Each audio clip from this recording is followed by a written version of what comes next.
이제 소위 말하면 가장 윤핵관의 핵심 아니에요? 가장 신임하는 사람을 사무총장 임명하는 거니까 윤석열이 그 사무총장이 당협위원장 일부를 당대표한테 보고 안 하고 임명했다. 이거는 대박 사건 아니에요? 이게 공정입니까? 이게 윤석열식 공정입니까? 제가 보기에는 이건 후보 뜻이 없으면 이렇게 못해요. 왜냐하면 이 모든 이쪽 그쪽 법적 근거가 뭐냐면 후보가 되는 순간 당무에 관한 권한도 가져온다는 거예요. 당무 우선권. 그러면 당무 우선권을 윤성동 섞어서 윤석열 후보가 가져온 상태에서 그가 임명한 사무총장이 임명을 이준석이 안 했어요. 윤석열 후보가 했는데 사무총장이 이렇게 마음대로 당협위원장 한 건 저는 후보의 뜻이라고 생각합니다. 네. 뭐 당연히 후보의 뜻이겠죠. 네. 그러니까 이제 이게 전체적인 큰 틀은 뭐냐면 3월달 대선 때 보궐선거가 같이 있으니 이번 공천권은 대통령 후보가 런닝메이트 개념으로 내가 구사 행사해야 되겠어로부터 시작을 하는 건데 설사 그렇더라도 이 임명권 자체는 당대표한테 있는 거잖아요. 그러면 이게 사무총장이 임의로 당대표 모르게 임명했다고 하면 이거는 국민의힘 내부에서 어마어마한 사건인 거잖아요. 그쵸. 네. 최고위에서도 엄청 반발하고 있다 그러고 그러니까 지금 일시적으로 멸공이나 이런 가치 없는 논란 때문에 일시적으로 좀 덮여 있을 뿐이지 이거 조만간 다시 수면 위로 올라서 엄청 또 국민들 피곤하게 만들 텐데 벌써부터 어떻게 될지 예상이 됩니다. 당협위원장이 되면 공천에 한 발 더 다가서는 거거든요. 당연하죠. 여러분이 이제 구체적으로 말씀드리면 예. 아시게 되죠. 당협위원장은 당원 명부를 볼 수 있는 권한이 있어요. 그러니까 민주당 같으면 지역위원장, 네. 저기는 당협위원장이라고 불러요. 네, 그러면 공천이 어떻게 되냐? 지역구 공천이 이제 서초 갑이 지금 후보가 나와야 되잖아요. 그런 게 당원 50%, 여론 50%예요. 그러면 당원 명부를 보는 사람, 볼 수 있는 사람은 훨씬 유리하지 않겠습니까? 그러면서 나아가서는 국민의힘이 그 6월 지방선거도 윤석열이 공천 행사해야 된다. 뭐 이렇게 해서 지금 사실은 공천권 싸움이란 말이야. 네. 결국에 자기 사람 심기인데다가 그런 식으로 지지고 볶는데 이준석 속 끓겠다. 내가 봤을 때 이준석은 단명할 가능성이 높아. 네, 정치적. 그런 인간더라고. 네, 정치적 단명하겠죠. 그러니까요. 그런데 이준석 대표가 저렇게 이를 악물고 버티는 이유는 뭐냐? 이게 이런 얘기를 너무 해드리면 정치권이 너무 근데 꺼내신 거거든요. 정치권 나쁘게 생각하시잖아요, 다들. 그죠? 그거를 조금 정화시키는 게 우리들이지. 근데 어떻게 이렇게 되는 거예요. 이준석 대표의 기회는 윤석열 후보가 낙선해야 와요. 그게 핵심이에요. 그런데 이준석 대표가 선대위에 이렇게 선거를 안 도와주는 상태에서 낙선을 하게 되면 이준석 대표는 같이 덤탱이를 쓰고 그만두게 돼요. 예. 그러나 대선에 진다고 해서 지방선거가 바로 붙어 있는데 대표를 그만두게 할 수는 없습니다. 그리고 비대위도 못 꾸려요. 비대위 꾸리다가 그냥 지방선거가 와버려요. 그렇기 때문에 이준석 대표의 저 초인적인 이유 있는 항복은 바로 지방선거 공천권이다. 그렇죠. 이렇게 보시면 될 것 같습니다. 그러니까 뭐 콩가루 집안도 이런 콩가루가 없는 거야. 당대표가 그냥 깨놓고 여기서 어리다고 무시하는 거예요. 그렇죠. 아니 어떻게 당협위원장 임명권 자체가 당대표한테 있을 텐데 최고위라는 요식행위를 통해서 근데 사무총장이 마음대로 임명을 해버려. 자기 마음에 드는 사람으로. 아마 그 청주 상당 거기는 정우택 같다 그러고요. 네. 임명을 해도 또 신선한 사람이 약간 좀 공감도 할 텐데 너무한다 이런 생각이 듭니다. 그러니까 국민의힘에 새로운 건 없습니다. 네. 그나마라도 그러니까 신선한 사람들은 이준석 대표 쪽에 붙어 있는데 결국에는 저도 그렇게 좀 나눠서 보고 있어요. 이준석 대표를 청년이라서 무시할 때는 저도 같이 목소리 내거든요. 근데 지금 이준석 대표가 사서 욕먹을 짓을 하는 것도 또 분명히 있거든요. 막 주머니에 손 넣고 있는다든지 네. 갈라치기 한다든지 그런 부분은 또 비판받아서 좀 나눠서 볼 필요 있다 봅니다. 예. 자, 일단 그 이야기는 그렇고요. 뭐 이준석이 화를 내야 이건 분명히 지금 내부적으로 끓고 있는 게 있을 거예요. 다음에 윤석열이 오늘 기자회견에서 그랬죠. 신년 기자회견에서 북한의 핵미사일은 막을 방법은 선제타격밖에 없다. 이게 대체 그게 무슨 말이냐면 북한이 뭘 쏘면 우리가 그걸 어떻게 막냐? 우리가 먼저 때려야 된대. 이게 해결책이냐고. 저게요. 오바마도 고려했던 선제 타격. 그다음에 그 누구니 트럼프가 계속 핀셋 폭격. 그 불안한 상황을 관리해서 단 한 명의 인명 피해 없이 남북 관계를 관리해 온 게 문재인 정부인데 지금 갑자기 선제 타격을 저렇게 불쑥. 게다가 저분은 특징이 뭐냐면 저런 어마무시한 말을 불쑥해요. 그냥 불쑥. 그러니까 이게 진짜 전쟁하자는 거거든요. 무슨 말이냐면 선제 타격이란 우리가 먼저 공격한다는 뜻이야. 아, 그렇죠. 그럼 우리가 전쟁의 원인 제공자가 되는 거예요.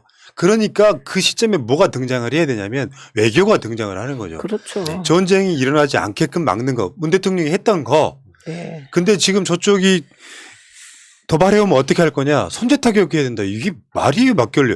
그리고 도발을 해온다는 뜻은 저쪽이 먼저 공격을 했다는 소리잖아요. 그러면 선제 타격이라는 게 일단 말이 성립을 하냐고. 그러니까 너무 모르시는 거예요. 그러니까 무식함이 좀 정도를 지났죠. 우리 같은 사람들도 정치인은 아니지만 어느 정도 사회의 맥락을 꿰고 있잖아요.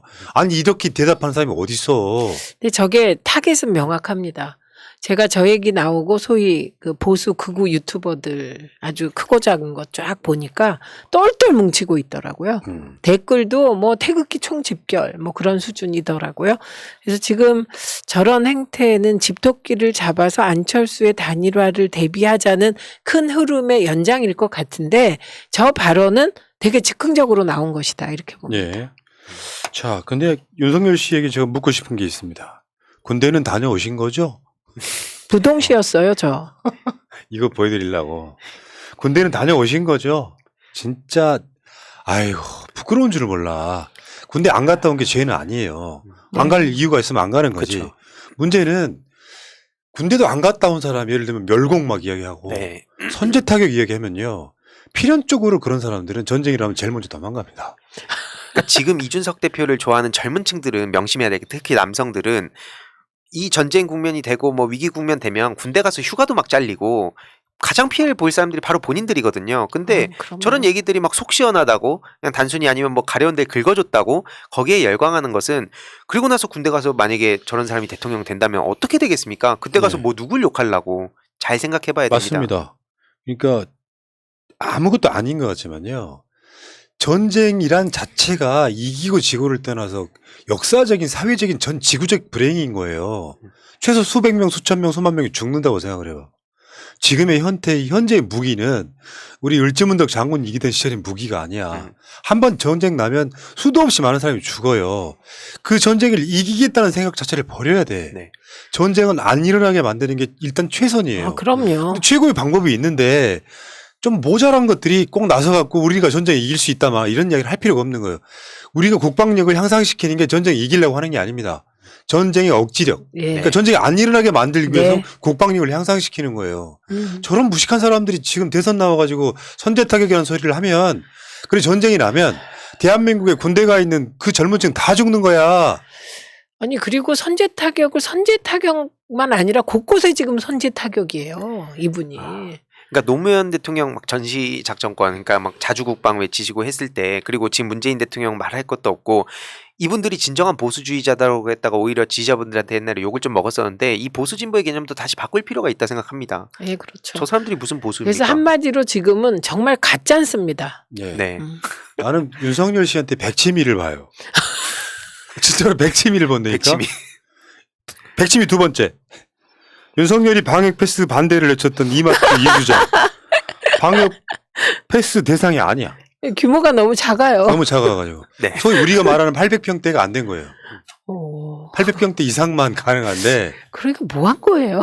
그러니까 그러니까 이마트 이수점이 이마트 중에는 굉장히 작은 쪽에 속한대요. 예. 소형 점포라고 하죠. 이마트 저 거기 그 근처에 오래 살아서 알죠. 어.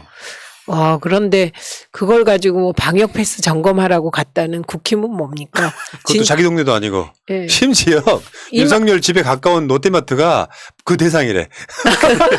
그러니까 이마트 찾아 산말리 한 거예요. 네. 어. 정용진 사기 세워주는 거 아니야. 갈라 한따위 말하면 롯데마트는 갈 필요가 없었던 거고 가까워서 갔다고. 그 뭐 서초구에서 뭐 동작구까지 뭐 열심히 가시는. 근데요, 저는 윤석열 후보의 저 거짓말. 예.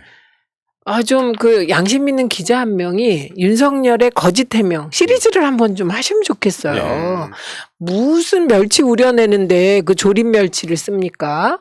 그거는 조리거나 볶아야 돼요. 그 멸치는. 그다음에 무슨 그 콩으로 콩국을 합니까? 밥에나 넣어 드시고. 백태로 하는 거지. 그렇죠. 노란콩. 네, 그러니까 이분은 해명이 늘 거짓말이라는 거지. 네. 그래서 그 옛날에 국민의힘에 윤석열을 싫어했던 지지자가 그랬잖아. 일만 열면 거짓말이야. 뭐 이렇게 했던 유명한 동영상이 네, 있죠. 네.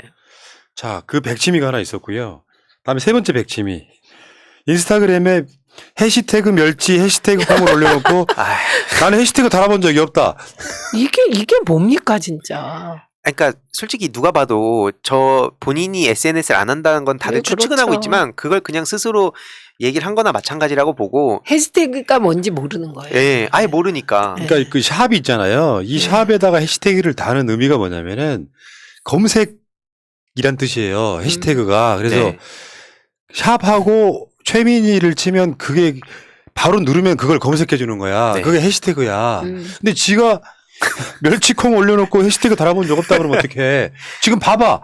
성렬윤 이 백치미께서 이마트 해시태그 달걀 해시태그 파 해시태그 멸치 해시태그 콩 해시태그 윤석열 해놓고 자기는 그 해시태그를 쓴 적이 없대. 해시태그라는 걸 몰랐던 거잖아요. 네. 몰랐던 거예요. 근데 이거를 좀 콕 집어서 얘기 좀 해보세요. KBS, MBC, JTBC, TV조선, 채널A, MBN, YTN, 연합뉴스 다들 뭐 하십니까? 입만 열면 백치미야. 미치겠네 진짜. 나 이런 사람이 대한민국 대통령입니다. 모르면 모른다고 대통령 이야기하는 게 후보. 몰라요. 대통령이 아니고 대통령 후보입니다. 대통령이 되면 그러니까. 네. 그러니까 모르면 모른다고 하는 게 혼란한데 모르는 것을 아는 척 하려니까 거짓말이 나오는. 말도 안 되는. 그런데 우리는 보통 그러고 나면 엄청 창피하잖아요. 네. 쥐구멍에라도 들어가고 싶잖아요. 예. 그런 기능이 없을까요? 그게 없어서 계속 저는 폭탄주를 말고 다니는 것 같아요. 그러니까 처음에 폭탄주 논란 한두 번 있을 때는 그래 뭐 여태까지 저렇게 살아왔으니까 좀 따끔하게 지적받으면 달라지겠지 생각했는데 전혀 그 이후로 망언도 안 고쳐지고 쩍벌도 안 고쳐지고 도리도리도 안 고쳐지고 이런 것도 막 부끄러운 것도 하나도 안 고쳐지고 계속 술은 마시고 그러니까 이거 보면 저 사람의 그 수준 그리고 어떻게 살아왔는지도 그대로 보이더라고요. 그래서 그 쩍벌을 가리기 위해서 가림막. 그 앞에 가림막 네. 꼭 그런 거 같지 않아요? 네. 뭐 이렇게 밖에 뭐가 오면 내일 이렇게 가리면 안 보인다고 생각하는. 그걸 이제 제가 한번 말씀드린 적이 있죠. 꿩인데 꿩은요 포수한테 쫓기잖아요. 그러면 대가리만 숨깁니다. 아, 자기가 다 숨었다고 생각하는 거예요. 우리 윤백치미 씨. 자, 좀 진지한 얘기를 한번 해볼 텐데 윤석열이 지금 광주에 배은심 여사님 빈소를 찾아갔죠. 네. 근데 전통적으로 국민의힘이 그 민주유공자 예우에 관한 법률안 민주유공자법을 반대를 해왔었어요. 네. 근데 국민의힘에서는 지금까지 민주유공자법은 셀프 보상법이고 586 노후 보상법이고 자녀 입학 취업 특례법이라고 반대를 해왔거든요. 이게 뭐냐면 우리나라 민주화 운동한 사람 중에 부마 항쟁 그리고 87 항쟁은 지금 그 법 적용 대상이 아니에요. 그렇다 보니까 배은심 여사는 87 항쟁 이후에 지금까지 평생을 민주화 운동에 바치신 분이잖아요. 민주 유공자법을 통과를 시키는 게 평생의 마지막 소원이셨어요. 그래서 윤석열이 가니까 이것을 통과시켜달라고 했냐면 본인이 대선 주자니까 의원들 설득해가지고 통과시켜라 라고 이야기를 했는데 윤석열이 난 모른다. 나는 이 법이 뭔지도 모른다. 이렇게 이야기를 한 거야. 왜 전두환은 쿠데타와 5.18 빼고는 정치 잘했다 같은 이야기하고 똑같은 거예요. 네. 본인은 그러면은 이게 이한열 열사는 누가 죽였나요? 전두환이 죽인 네. 거예요. 어떤 맥락이 뭔가 안 맞아요. 이분도 내가 보기에 백치미 상상을 초월하는 거죠. 일관성이 있어야지. 그럼 내가 국민의힘에 돌아가서 민주 유공자 법을 통과시키도록 노력해 보겠다 해야 되는데 가갖고 모른다 그래요. 그래 놓고는 또 그 배여사의 하나 남은 아들의 손을 잡고 아이고 수십 년 이렇게 찢어지는 가슴을 안고 뭐라고 드릴 말씀이 없습니다. 또 이렇게 하네요. 예. 진짜 개념 없는 분이세요, 그러면. 자, 이건 간 게 정말 신뢰를 끼친 거라고 생각을 네. 하고 이런 쇼는 잠깐 더 이상 그 정치권에서 없었으면 좋겠습니다. 예. 뭐 하는 겁니까 이게? 윤석열의 백치미. 5번째. 윤석열 최측근이 누구냐면은 알려진 바에 따르면 김건희를 제외하면 장해찬이에요. 장해찬. 네. 최측근. 내가 봤을 때 호주머니 넣고 다닐 거야 아마. 최측근인데 그 장해찬의 2012년 10년 전에 SNS 한번 보겠습니다. 사무실 1층 동물병원 폭파시키고 싶다. 난 식용을 제외한 지구상의 모든 동물이 사라졌으면 좋겠다. 이걸 썼던 장해찬이 근데 윤석열이 최근에 기사에 난 거 한번 보여드릴까요? 토리 아빠 윤석열 강아지들 없었으면 10년 세월 잘 버텼겠나.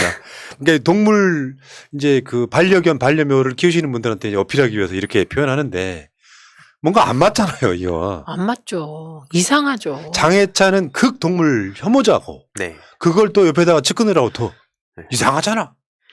이러면 이제 내일 또 논리가 나오겠군요. 네. 화이부동. 아니, 그러니까 진짜 네. 민주당이었으면 저거 난리 진작 났죠. 드러나가지고 언론에서 네. 진작 못 버티게끔 때렸을 텐데 이것도 황당하고 여기서 하나 더 덧붙이자면 최근에 하나 간단한 이슈가 오징어 게임의 그 오영수 배우 골든글로브 수상한 걸 두고 국힘이랑 윤석열 후보가 축하를 했단 말이에요. 그러면서 오징어 게임 그 황동혁 감독까지도 언급을 하면서 그 이렇게 격려를 하고 깐부 타령을 해요. 근데 이명박근혜 정부 때 블랙리스트에 당당히 올렸던 게 그 자기네들 전신 아닙니까? 근데 갑자기 와가지고 저렇게 깐부 타령하고 숟가락 얹는 거 이것도 말도 안 되는 겁니다. 이런 네. 쇼들 네. 한두 개가 아니에요 이게. 근데 이게 지능적이면은 우리가 비판을 안 할 수도 있는데 댓글창에 아까 백치미가 아니고 백치라고 올라왔는데 딱 그거 같습니다. 좀 모자라요. 내가 봤을 땐 그래. 문재인 정부 4대 미스테리, 윤석열 검찰총장. 자, 알겠습니다. 일단 백치 이야기였습니다.